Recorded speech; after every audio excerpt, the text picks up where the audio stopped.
On behalf of TVLesson.com, I'm Dr. Jeffrey Epstein. I'm a board-certified facial plastic surgeon who specializes in surgical hair restoration. Let's talk a little bit about rhinoplasty. Rhinoplasty is one of my favorite procedures to perform, if not my very favorite, and that is because it's both a challenging procedure but also a tremendously rewarding procedure. The most common group of patients on whom I perform rhinoplasty on are women in their early to mid-20s up to like the mid-30s, but a number of men also undergo this cosmetic surgery procedure.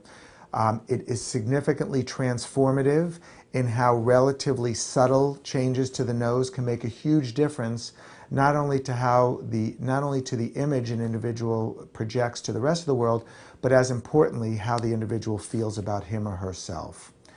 My approach towards rhinoplasty is to not completely redo the nose and essentially do a cookie cutter nose for every patient. I think that that's a disservice, and while that may have worked and been a mode or desired approach back in the 60s and 70s and maybe even 1980s, it clearly in the year 2009, 2010, it's not the way we approach rhinoplasty, let alone most plastic surgery procedures.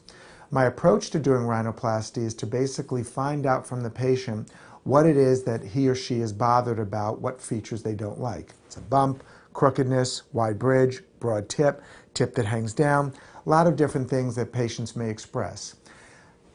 Then my goal is to look at the individual's face and to figure out what type of nose, both in terms of its tip design, in terms of the bridge, everything else would fit that patient best, and attempting to do the least amount of reconstructive work so that we are focusing on improving the features with which the individual is unhappy, while at the same time leaving the nose as much as possible the way it used to look.